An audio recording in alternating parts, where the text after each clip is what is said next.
கல்வி கற்றலில் சிறந்த விளங்கி வெற்றி பெற்றவர்களுக்கு நற்சான்றுகளையும் உதவித்தொகையும் வழங்கி கௌரவிப்பவர் நமது மாண்புமிகு முதலமைச்சர் அவர்கள். அவரது தலைமையிலான அரசு 43 லட்சத்திற்கு மேற்பட்ட மாணவர்கள் பயிலும் அரசு பள்ளிகளை நிர்வகித்து வருகிறது.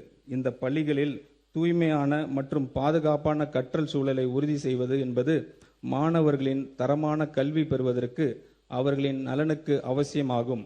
தற்போது அரசு பள்ளிகளில் தொழில்முறை தூய்மை பராமரிப்பு மற்றும் பாதுகாப்பு சேவைகள் வழங்குவதற்கான ஒருங்கிணைத்து நடைமுறை இல்லாத நிலையில் கருத்தில் கொண்டு சூப்பர் கிளீன் சூப்பர் கேம்பஸ் திட்டத்தினை அரசு செயல்படுத்த உள்ளது.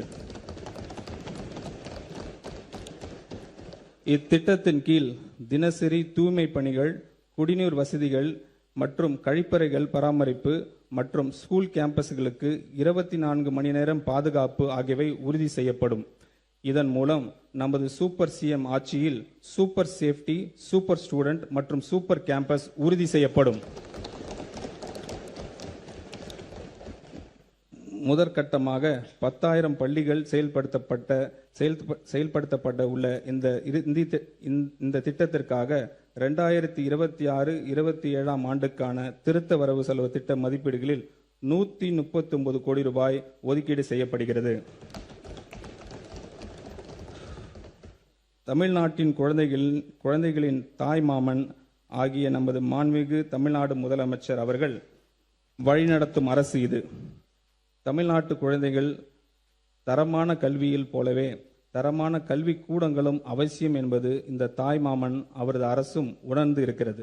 மாநிலம் முழுவதும் உள்ள அரசு பள்ளிகள் நவீனமயமாக்கும் நோக்கத்தில் பரிந்துரை செய்யப்பட்ட விதிமுறைகளின் அடிப்படையில் தேவையான உட்கட்டமைப்பு வசதிகளை வழங்குவதற்கான ஒரு பள்ளி நிறைவு திட்டம் அறிமுகம் செய்யப்படுகிறது.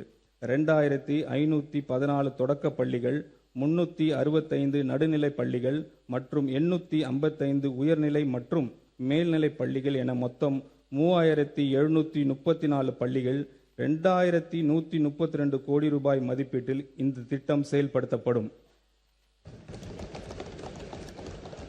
இந்த ஆண்டின் திருத்த வரவு செலவு திட்ட மதிப்பீடுகளில் 300 கோடி ரூபாய் இந்த திட்டத்திற்காக ஒதுக்கீடு செய்யப்படுகிறது. சமூக பொருளாதார ரீதியாக பின்தங்கிய நிலையில் இருந்து வரக்கூடிய கல்வி திறன் மிக்க மாணவர்களுக்கு தரமான கல்வி வழங்கும் நோக்கத்தில் பெருந்தலைவர் காமராஜர் சிறப்பு பள்ளிகள் மாடர்ன் ரெசிடென்ஷியல் ஸ்கூல்ஸை பள்ளிகளை நமது அரசு அமைக்கும்.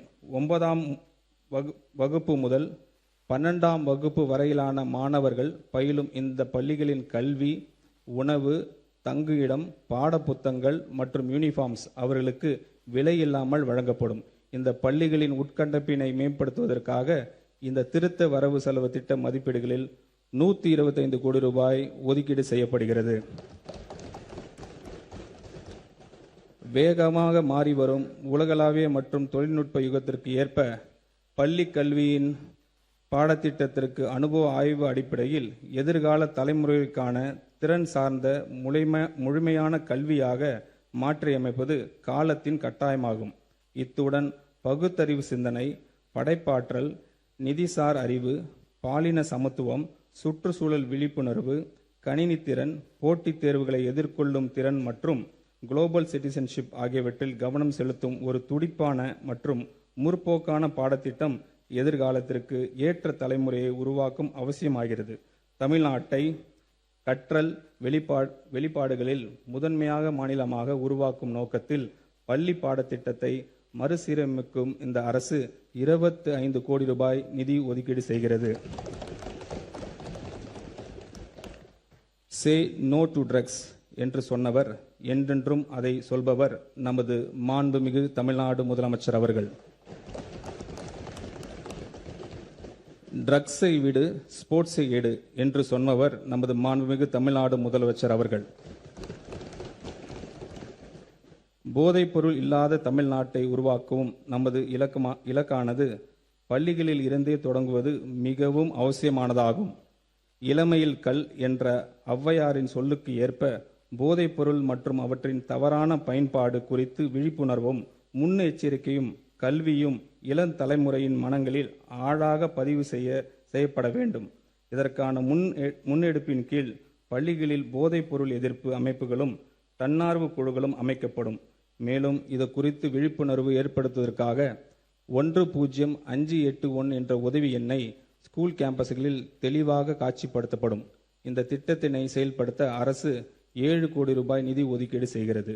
அத்துடன் மாணவர்களுக்கும் ஆசிரியர்களுக்கும் பாதுகாப்பாகவும் இரகசியமாகவும் தகவல் தெரிவிக்க ஏதுவாக போதைப்பொருள் இல்லா தமிழ்நாடு, ட்ரக்ஸ் ஃப்ரீ தமிழ்நாடு என்ற ஆப்பின் மூலம் போதைப்பொருள் கடத்தல் மற்றும் பயன்பாட்டு குறித்து தகவல்கள் பகிரும் வசதியுடன் உருவாக்கப்பட்டுள்ளது. தமிழ்நாட்டின் உள்ள பப்ளிக் லைப்ரரிஸ் மாநில அளவிலான டிஜிட்டல் லைப்ரரிஸ் என மாற்றம் செய்வதன் மூலம் டிஜிட்டல் அறிவு, ஒற்றை உறுப்பினர் சேர்க்கை, 24/7 வெப் மற்றும் கைபேசி வாயிலாக அணுகும் வசதி, டிஜிட்டல் உள்ளடக்கம், இலவச வைஃபை வசதி மற்றும் 38 மாவட்ட சென்ட்ரல் லைப்ரரிஸில் கோ-ஒர்க்கிங் ஸ்பேசஸ் வசதிகள் கொண்டு கற்றல் மற்றும் புத்தாக்க மையங்கள் செயல்படுத்தப்படும். இந்த நோக்கத்திற்காக பப்ளிக் லைப்ரரிஸை மறுவடிவமைப்பதற்கு இந்த அரசு 10 கோடி ரூபாய் நிதி ஒதுக்கீடு செய்கிறது. அரசு மற்றும் அரசு நிதியுதவி பெறும் பள்ளிகளில் 2026-27 கல்வி ஆண்டில் 11ஆம் வகுப்பு பயிலும் சுமார் 5.32 லட்சம் ஜென்சி இளம் தலைமுறை மாணவர்களுக்கு 277 கோடி ரூபாய் மதிப்பீட்டில் ஹெல்மெட் மற்றும் வாட்டர் பாட்டில் வசதிகளுடன் கூடிய நவீன பிராண்டட் சைக்கிள்ஸ் வழங்கப்பட உள்ளது. தன்னை உயிராக நேசிக்கும் ஜென்சி தலைமுறை தலைசிறந்த தலைமுறையாக வளர்த்தெடுக்கும் வேண்டும் என்பதில் உறுதியாக உள்ளார் நமது மாண்புமிகு முதலமைச்சர் அவர்கள். அதன் வெளிப்பாடே இந்த மேம்படுத்தப்பட்ட செயல் திட்டம். இந்த திருத்த வரவு செலவு திட்ட மதிப்பீடுகளில் பள்ளி கல்வித்துறைக்கு 44,527 கோடி ரூபாய் ஒதுக்கீடு செய்யப்படுகிறது. உயர்கல்வி தமிழ்நாட்டு நீட் தேர்வினை கடுமையாக எதிர்க்கிறது. நீட்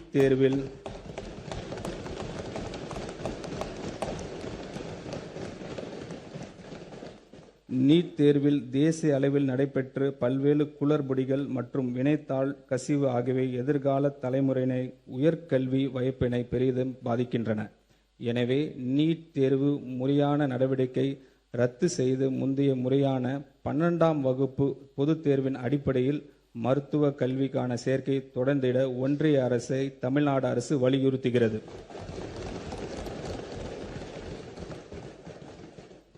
கல்லூரியில் பயிலும் மாணவர்களுக்கு மடிக்கணினி என்பது ஒரு அவசியமான தகவல் தொழில்நுட்பம் சாதனமாக உள்ளது. நாளுக்கு நாள் மேம்பட்டு வரும் இன்றைய தகவல் தொழில்நுட்ப உலகில் தங்கள் தொழில்நுட்ப அறிவை வளர்த்து கொள்ளவும், திறன் மேம்பாட்டு பயிற்சியினை பெற்றுக்கொள்ளவும், சிறப்பான வழியில் தங்கள் நேரத்தினை பயன்படுத்துவதற்கும் மாணவர்களுக்கு மடிக்கணினி மிகவும் பயனுள்ளதாக இருக்கும். இதனை உணர்ந்த நமது அரசு கல்லூரி மாணவர்களுக்கான வெற்றி மடிக்கணினி திட்டத்தை செயல்படுத்தும். 2000 கோடி ரூபாய் ஒதுக்கீட்டில் இத்திட்டம் கல்லூரி மாணவர்களின் கற்றல் திறனை மேம்படுத்தும் ஒரு கருவியாக அமையும்.